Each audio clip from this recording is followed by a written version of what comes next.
Assalamualaikum warahmatullahi wabarakatuh.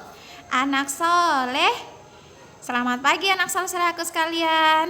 Bagaimana kabarnya hari ini? Alhamdulillah, luar biasa. Tetap semangat membela Islam. Allahu Akbar. Baik anak soleh-solehku sekalian, ketemu lagi dengan Ustazah. Nah, untuk hari ini anak soleha, kita melanjutkan materi kita di tema 2, persatuan dalam perbedaan. Sekarang kita sudah masuk di subtema 2, yaitu bekerja sama mencapai tujuan. Hari ini anak soleh-solehku sekalian, kita fokus di muatan pelajaran PPKN. Bagaimana hari-hari kemarin anak soleh-solehku sekalian, liburannya menyenangkan? Ya, insya Allah menyenangkan ya. Jangan lupa jaga imun dan senantiasa selalu berdoa kepada Allah Subhanahu wa Ta'ala. Semoga pandemi ini segera menghilang ya, dan kita beraktivitas seperti biasa. Baik anak soleh sekalian, sebelum kita memulai pembelajaran kita hari ini, mari sama-sama kita berdoa terlebih dahulu. Semoga Allah Subhanahu wa Ta'ala senantiasa memudahkan kita semua dalam thalabul ilmi. Ya, Ustazah pimpin ya. Sikap berdoa. Tangan diangkat, kepala ditundukkan. Berdoa dimulai. Bismillahirrahmanirrahim. Rabbi zidna ilman warzuqna fahman. Ya Allah, tambahkanlah kepada kami ilmu dan rizki pemahaman yang baik. Amin ya rabbal alamin. Baik anak solehku sekalian. Nah, untuk hari ini anak soleha, kita akan belajar yang pertama, kita akan mengidentifikasi contoh manfaat persatuan dan kesatuan dalam kehidupan masyarakat sekitar. Yang kedua, kita akan menyebutkan contoh manfaat persatuan dan kesatuan dalam kehidupan masyarakat Negara Kesatuan Republik Indonesia atau biasa disingkat dengan NKRI. Nah, anak soleh-solehku sekalian, masih ingatkah anak soleh-soleha apakah itu persatuan dan kesatuan? Nah, ini sudah kita pelajari di pekan yang lalu ya. Nah, Ustazah mengulangi kembali bahwa persatuan itu berasal dari kata satu yang berarti utuh dan tidak terpecah belah. Nah, persatuan itu sendiri secara umum adalah berkumpulnya macam-macam corak dari berbagai kalangan, ras, budaya, dan adat istiadat dalam masyarakat yang bersatu dengan serasi. Nah, kemudian sedangkan kesatuan itu sendiri anak saudaraku sekalian adalah hasil dari persatuan yang telah menjadi utuh. Kalau ibaratnya itu seperti sapu lidi ya. Kalau dia bersatu maka itu akan membentuk satu kesatuan. Baik anak saudaraku sekalian, silakan dibuka bukunya halaman 52. Nah, di situ ada seorang anak ya, bahwa anak saudaraku sekalian, kemerdekaan yang diraih oleh bangsa Indonesia tidak lepas dari makna yang terkandung dalam sila ketiga. Masih adakah yang ingat apa bunyi sila ketiga anak soleha? Nah, persatuan Indonesia. Mengapa persatuan dan kesatuan itu penting? Nah, apa yang terjadi jika negara kesatuan Republik Indonesia itu tidak bersatu? Nah, ayo kita pelajari bersama ya. Baik, anak saudaraku sekalian, meskipun Indonesia terdiri atas ribuan pulau yang membentang dari Sabang sampai Merauke, kemudian penduduknya berasal dari latar belakang dan kebudayaan yang berbeda-beda. Nah, di sini Ustazah lampirkan ya, peta Indonesia itu terdiri dari banyak pulau ya.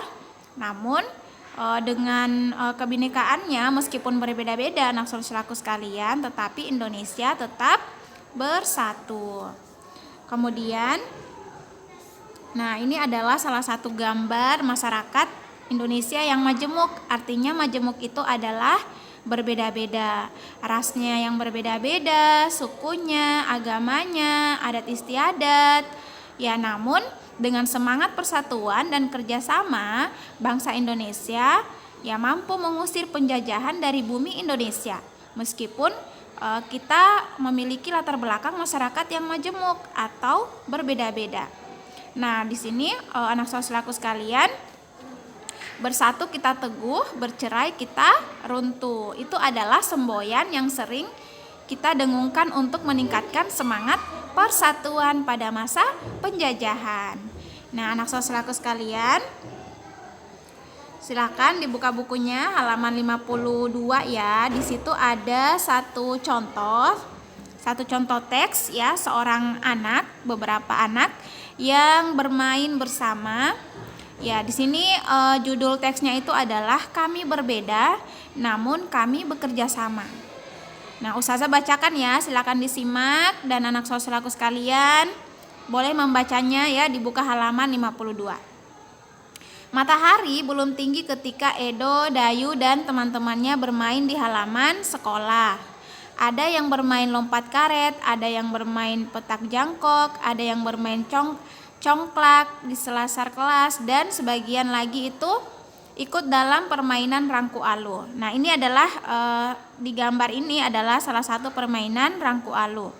Edo, Dayu, Siti, Udin, kemudian Beni dan Lani memilih ikut permainan rangku alu bersama beberapa teman lainnya. Nah, mereka ini memang lebih suka dengan permainan olah tubuh di luar ruangan.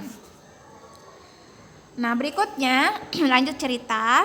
Baru beberapa hari yang lalu, teman baru mereka, Yanes, yang memperkenalkan permainan ini. Nah, Yanes berasal dari Alor, Nusa Tenggara Timur. Permainan yang menggunakan tongkat bambu ini adalah permainan anak yang digemari di sana. Ya, yang digemari di kota Yanes ya, di kampungnya Yanes. Nah, Edo, Dayu, dan teman-teman di SD Nusantara senang sekali mengenal permainan baru ini. Seru dan menantang, kata mereka. Berikutnya, anak saudaraku sekalian, anak-anak di SD Nusantara justru gembira menyambutnya. Perbedaan warna kulit, kemudian adat, kebiasaan, bahasa, atau agama tidak mereka anggap sebagai masalah. Nah, semua akrab bermain bersama. Pernah sekali waktu ketika Edo bercanda akrab dengan Siti dan Dayu, kemudian Hendra berkomentar, "Ih Dayu, mau-maunya kamu bermain dengan Edo yang berkulit hitam. Nanti kulitmu yang putih bertular hitam loh," ejeknya. Lanjut cerita ya anak saudaraku sekalian. Selanjutnya, aku tak pernah pusing dengan warna kulit, tak pernah pusing dengan asal daerah. Aku dan Siti pun berbeda, aku anak Bali, Siti anak Sumatera. Tetapi kami saling memahami. Nah, pertemanan hanya butuh waktu untuk saling menyesuaikan. Aku pun butuh waktu untuk menyesuaikan diri denganmu, Hendra. Nah, itu kata si Dayu ya. Berikutnya, balas Dayu tenang. Hendra pun terdiam. Sesungguhnya ia juga tidak pernah mengalami masalah dengan temannya yang berbeda asal. Nah, begitulah gambaran keseharian di SD Nusantara anak saudaraku sekalian. Anak-anak tetap rukun, kemudian bekerja sama, bersatu walaupun mereka berbeda-beda. Nah, wawasan mereka semakin kaya karena mengenal adat dan bahasa daerah yang lain. Semakin kaya dengan bermain bersama. Kemudian anak saudaraku sekalian, budaya permainannya pun berbeda-beda.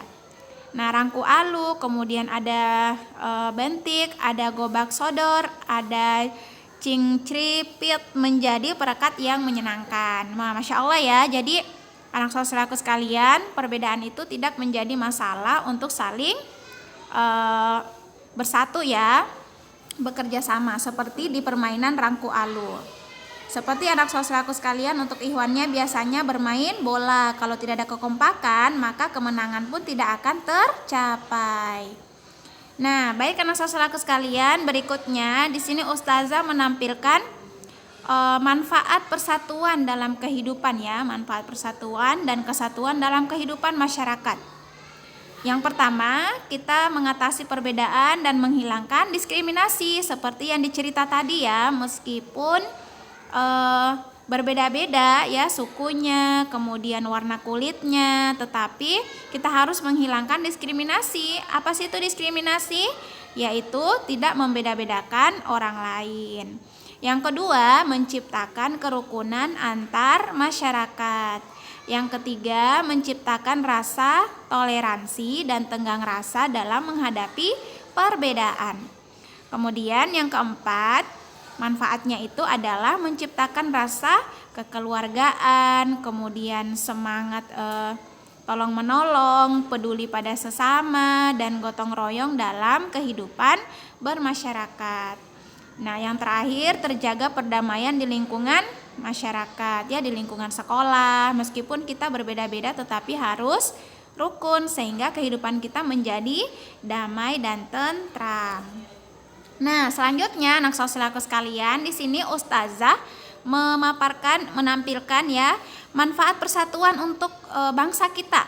Sebenarnya kalau kita bersatu kemudian kesatuan itu terbentuk, apa sih manfaatnya untuk masyarakat NKRI? Nah, di sini Ustazah berikan 3 ya. Yang pertama adalah kita menjaga keutuhan negara kesatuan Republik Indonesia.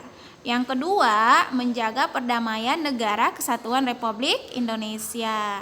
Dan yang ketiga, memperkuat ketahanan nasional dalam mempertahankan negara kesatuan Republik Indonesia dari ancaman luar.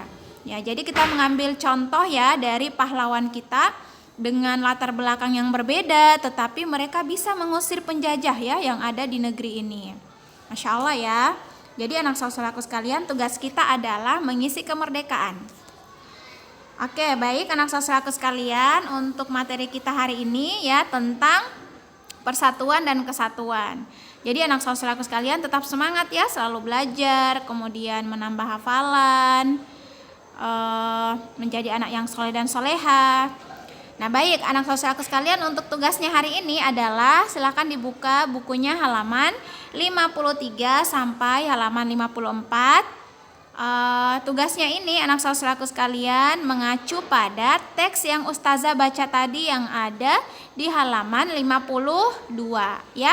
Jadi pertanyaannya itu ada di halaman 53 sampai halaman 54. Iya, ada 7 nomor ya. Nah, ini berkaitan dengan persatuan dan kesatuan serta saling bekerja sama. Nah, untuk hari ini anak saudaraku sekalian cukup sampai di sini untuk materi kita tentang muatan pelajaran PPKN, yaitu persatuan dan kesatuan. Baik anak saudaraku sekalian, kita sama-sama menutup pembelajaran kita hari ini dengan sama-sama melafazkan hamdalah. Alhamdulillahi rabbil alamin. Selanjutnya doa penutup majelis. Subhanakallahumma wa bihamdika asyhadu an la ilaha illa anta astaghfiruka wa atubu ilaik. Nah, baik anak saudaraku sekalian, jangan lupa sholat 5 waktu, kemudian sholat duha, dan selalu tilawah dan murojaah hafalannya. Tetap semangat ya anak saudaraku sekalian. Ustazah akhiri. Assalamualaikum warahmatullahi wabarakatuh.